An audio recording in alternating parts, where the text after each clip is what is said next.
Well, we're waiting for a very special guest, and we hear that he has joined us now. It is my absolute pleasure to introduce, for the very first time on Game On, the legendary Kasim Elegbede, former editor of Complete Football Magazine, joins us all the way from Houston, Texas. Kasim, it's an absolute pleasure to see you. It's been a while, and if you've ever seen a big man with a big voice and big opinions, there can be no other than Kasim Elegbede. Thank you so much for coming through tonight, and you're just in time, because what we're talking about next is something that I know that you'll be interested in talking about, because the chairman of the National Sports Commission, Shehu Dikko, has returned from a tour of top European stadiums with a clear goal to transform Nigeria's sports infrastructure. Now, during his trip, Dikko met with the experts in stadium construction, pitch management as well. An agreement was also reached for their team to visit Nigeria, assess existing facilities, and begin work on upgrading pitches across Nigeria to international standards, starting with the MKO Abiola Stadium in Abuja. And as part of the Renewed Hope initiative of the Sports Commission, a National Sports Infrastructure Development and Management Board will be set up to drive this project. The National Sports Commission also plans to revive stadiums in Kaduna, Ibadan, Enugu, and Bauchi, and also complete the concession of the National Stadium. Now, Kasim, I'm sure you must be happy with the fact that, you know, the chairman of the National Sports Commission is going out, meeting the movers and shakers in global football in order to get Nigeria football up and firing again. Thank you so much, Tunde, for having me. Good evening, Nigerians. It is very sad, to be honest with you. When you see stuff like this, your heart aches, and you keep asking yourself, when are we going to get it right? When will people stop doing what fella called stealing by biro, using legal means to amass unwarranted wealth to themselves? That trip was a jamboree, an unnecessary jamboree for a nation where resources are so scarce. That was an unnecessary trip, and I'll tell you why. Okay. This time and age, I don't think that, okay, look at me, I'm in the US, you are in Nigeria, we're talking lies. There is nothing you want to access anywhere in the world that you cannot access, if it comes to that, okay? And by the time you do all your research and all that, you get companies, organizations who you need. They are the ones to come and meet you here in Nigeria and present their proposals. Hold on, Kasim. I mean, want to go through that the gentleman was in. Wait, we're not talking about Benin Republic. Okay. We're not talking about Togo Republic. I mean, with all due respect to those countries, we're talking about Nigeria, a country that hosted successfully FIFA Under-21 World Cup in 1999, where the then FIFA president said, this is the eighth wonder of the world. I mean, today, those who did those infrastructures, the companies, have they gone? Are they dead? Are they disappeared from surface of the earth? Then, let's forget again, the stadium you just mentioned, the National Stadium now in Abuja. I mean, you know it was for all African games. Yes. Chief Amos Adamu was key to that. Amos Adamu is still in Nigeria, and Dr. Amos Adamu is in Nigeria. Why not consult this kind of a person? Tap from his wealth of knowledge. Let him give you the right contacts.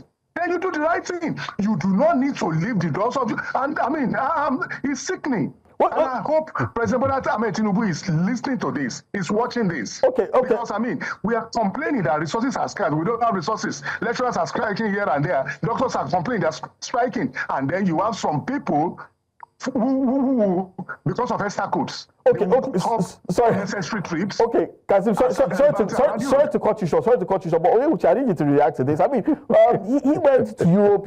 He was at the San Siro. He was at the Juventus Stadium. Met with pitch experts, stadium experts. I think he even got a concession of some people who said they'll come to Nigeria and build pitches free for some schools as well. It seems to have been a successful trip, no? Yeah.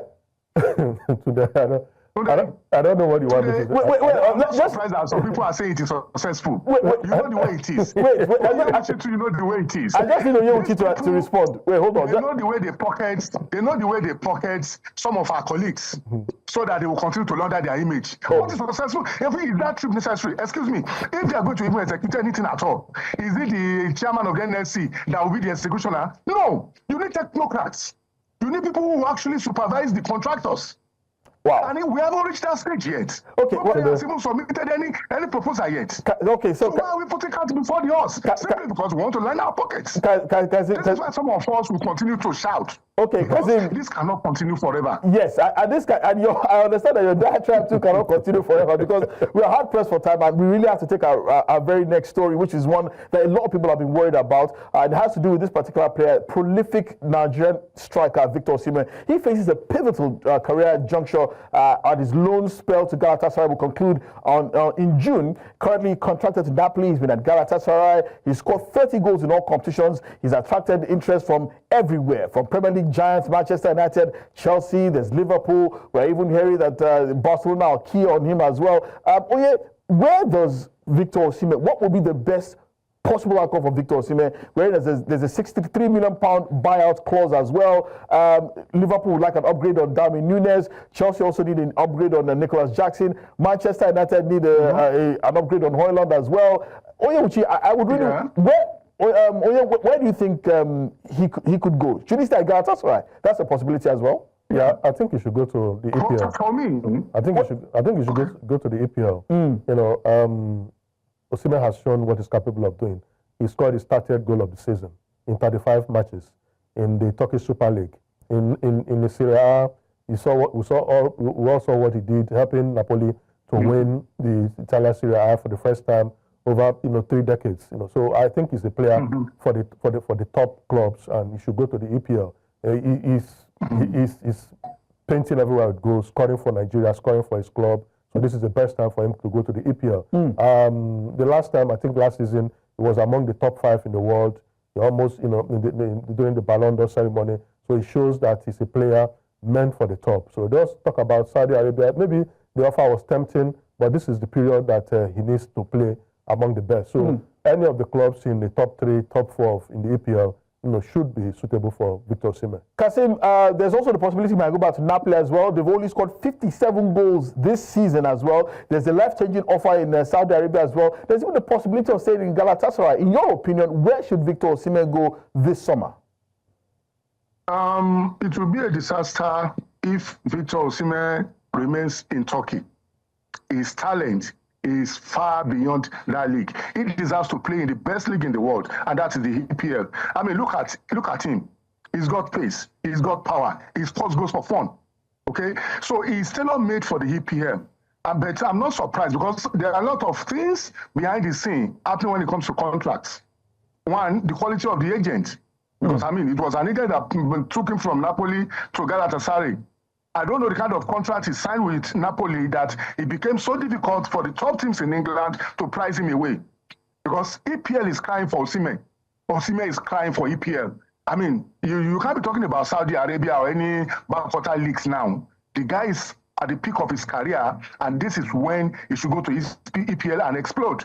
So, but it is what we can say here. We don't know what is happening behind the scene. That is just it. So, but if you were to pick one club for him to go, we mentioned Chelsea. We heard that Dominic Alobi's been doing a lot for him. Liverpool want an upgrade on Darwin Núñez as well. Manchester United are dying for a new striker as well.